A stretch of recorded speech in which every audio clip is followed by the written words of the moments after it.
Morning students. कल मैंने आपको एनएमआर का इंट्रोडक्शन दिया था, उसके आगे से ही मैं कंटिन्यू कर रही हूँ। कल मैंने आपको बताया था कि जो प्रोटॉन है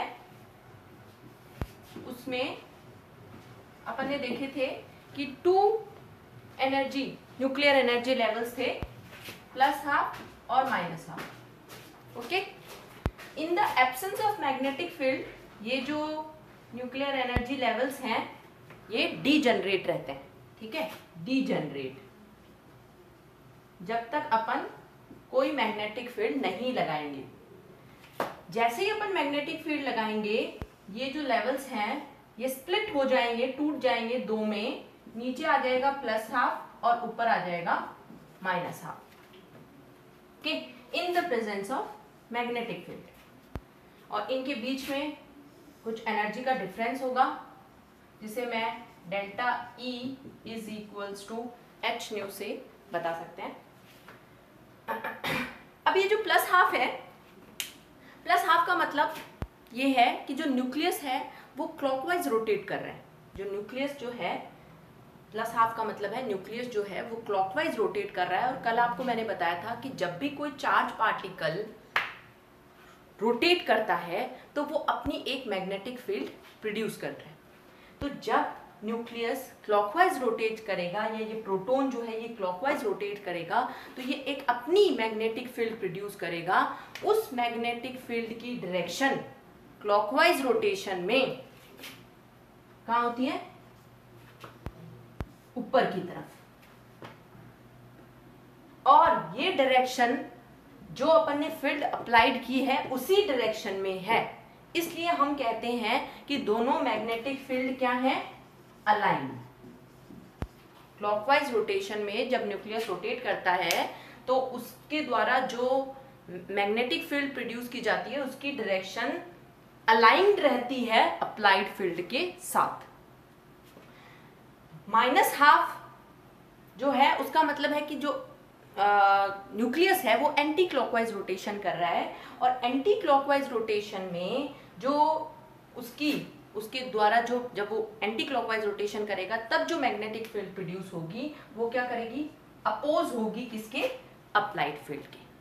और आप ये देखिए जब डायरेक्शन सेम है दोनों की तो एनर्जी कम है, क्योंकि आप ये देखो जब मान लो कोई रिवर फ्लो हो रही है, नदी के बहाव के साथ जब कोई चीज बहती है सेम डायरेक्शन में तो फोर्स कम लगाना पड़ता है, एनर्जी कम लगानी पड़ती है। अगर हम अगेंस्ट किसी नदी के बहाव के अगेंस्ट जाएंगे तो हमें एनर्जी ज़्यादा लगानी पड़ेगी, एनर्जी ज़्यादा होगी। इसी तरीके से आप ये देखो जब सेम डायरेक्शन में दोनों की डायरेक्शन सेम है, मैग्नेटिक फील्ड की अलाइंड है, तो लोअर एनर्जी लेवल का होगा वो वाला लेवल। और जब अपोज रोटेशन से अपोज मैग्नेटिक फील्ड प्रोड्यूस हो रही है तो वो हायर एनर्जी लेवल का होगा। ओके, अब हम देखते हैं कि ये जो आपकी स्प्लिटिंग हुई है इन न्यूक्लियर एनर्जी लेवल्स की, ये जो है ये डिपेंड करती है आपने कितनी स्ट्रेंथ की मैग्नेटिक फील्ड लगाई है। जितनी ज्यादा स्ट्रेंथ की मैग्नेटिक फील्ड लगाएंगे उतनी ही ज्यादा ये स्प्लिटिंग होगी, ठीक है। प्लस ये जो आपकी स्प्लिटिंग है ये इस पे भी डिपेंड करती है, एक होता है मैग्नेटो-गायरिक रेशियो जिसे हम गामा से रिप्रेजेंट करते हैं, मैग्नेटो-गायरिक रेशियो जिसे हम गामा से रिप्रेजेंट करते हैं। ये जो गामा है इसके ऊपर भी ये स्प्लिटिंग डिपेंड करती है। गामा होता क्या है? गामा होता है, gamma is magnetic movement of that nucleus. Gamma होता है, रेशियो होता है गामा मैग्नेटिक मूवमेंट का upon angular momentum of that nucleus. Angular momentum.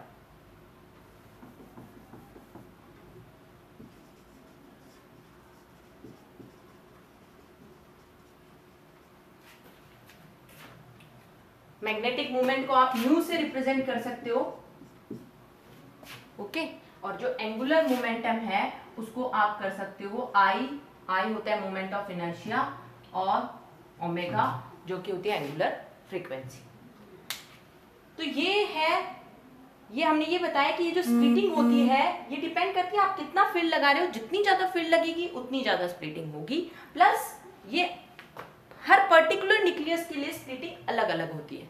जैसे प्रोटॉन की स्प्लिटिंग अलग होगी, अगर आप किसी और एनएमआर एक्टिव न्यूक्लियस को मैग्नेटिक फील्ड में रखते हो तो उसकी स्प्लिटिंग अलग होगी सेम मैग्नेटिक फील्ड पे। क्यों? क्योंकि ये मैग्नेटोगायरिक रेशियो पे भी डिपेंड करती है कि कितनी स्प्लिटिंग होगी। Okay, I also want to explain here that यहां से जैसे अब होता क्या है, ये न्यूक्लियस जो है ये घूम रहा है क्लॉकवाइज। क्लॉकवाइज जब ये घूमेगा तो ये, अगर हम प्रोटॉन की बात करें, अगर मैं प्रोटॉन की बात करूं तो प्रोटॉन की ही बात कर रहे हैं अपन कि ये कितनी फ्रीक्वेंसी से घूमेगा, 60 मेगाहर्ट्ज फ्रीक्वेंसी से। प्रोटॉन की अगर बात कर रही हूँ मैं, एक अनशिल्डेड प्रोटॉन की अगर मैं बात कर रही हूँ तो वो 60 मेगाहर्ट्ज फ्रीक्वेंसी से घूम रहा है क्लॉकवाइज। ठीक है, और बाहर से हमने जो रेडियो वेव दी है वो भी हमने किस रेंज की दी है, 60 मेगाहर्ट्ज।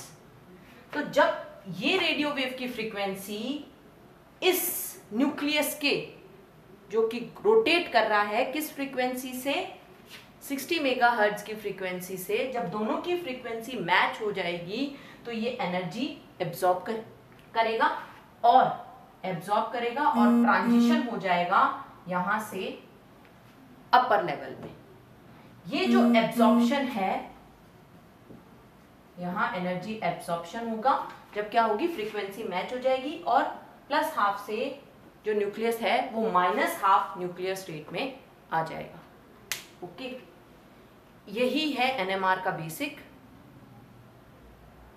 आपको अभी तक कंफ्यूज नहीं होना है। हमने दो तरह की फील्ड ली अभी तक, एक अप्लाइड फील्ड और एक न्यूक्लियस के द्वारा produce field. Okay,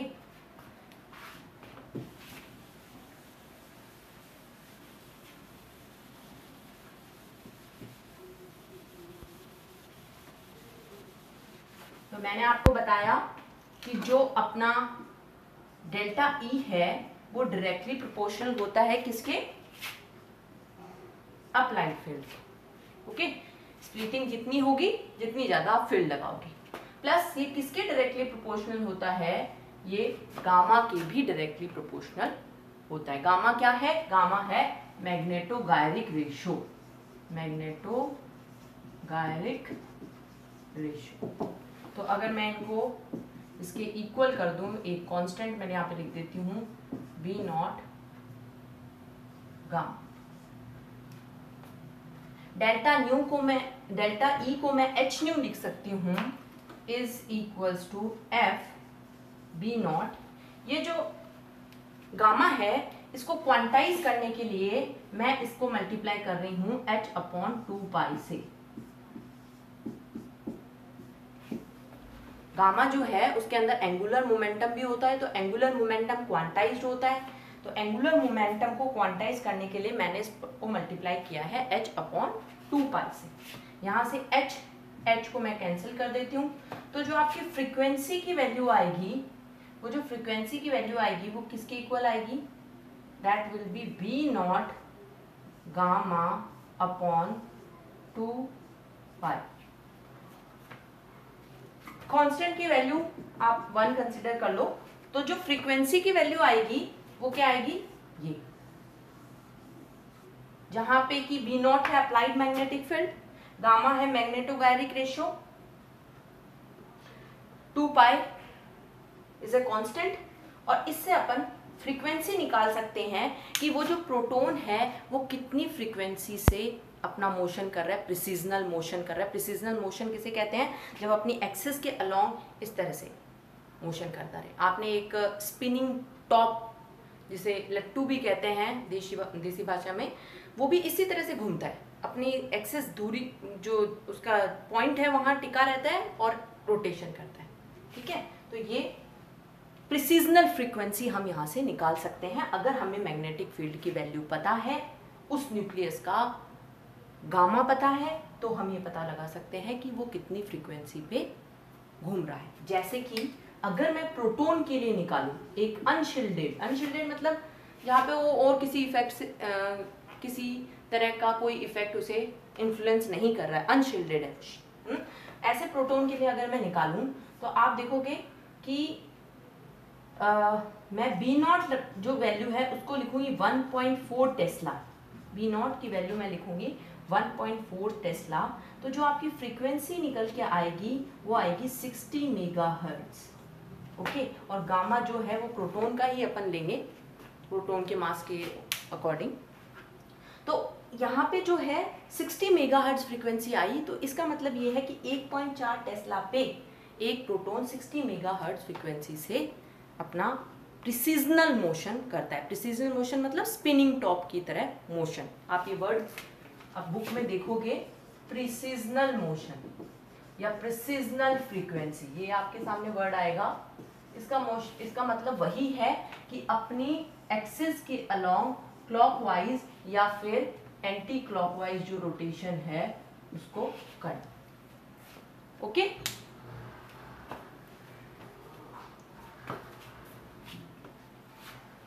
this formula is important. Okay, तो अब मैं आपको NMR की सिग्निफिकेंस के बारे में बताना चाहती हूँ, क्योंकि हमने ये पता लगाया कि भाई 1.4 टेस्ला जब हम फील्ड देंगे तो प्रोटॉन करेगा किस पे, 60 मेगाहर्ट्ज फ्रीक्वेंसी पे वो घूमेगा, ठीक है। लेकिन अगर सभी प्रोटॉन 60 मेगाहर्ट्ज फ्रीक्वेंसी पे घूमेंगे तब तो सभी प्रोटॉन्स एक जैसे हो गए, NMR में एक ही सिग्नल आ जाएगा, हम कोई डिफरेंस नहीं होगा किस प्रोटॉन्स के अंदर। लेकिन NMR में ऐसा नहीं होता। NMR प्रोटॉन्स को डिफरेंशिएट करती है। कैसे डिफरेंशिएट करती है? क्योंकि प्रोटॉन्स जो हैं उनके बाहर जो एनर्जी लेवल्स हैं उनमें इलेक्ट्रॉन है, और इलेक्ट्रॉन भी क्या है, charge particle, negatively charge particle है। तो अब मैंने आपको बताया चार्ज पार्टिकल जो है जब वो मूव करता है, मोशन करता है, तो वो मैग्नेटिक फील्ड प्रोड्यूस करता है। तो ये जो प्रोटॉन के और बाहर की तरफ एनर्जी लेवल में, न्यूक्लियस के बाहर एनर्जी लेवल्स में जो इलेक्ट्रॉन है वो भी अपनी क्या करेंगे, मैग्नेटिक फील्ड प्रोड्यूस करेंगे।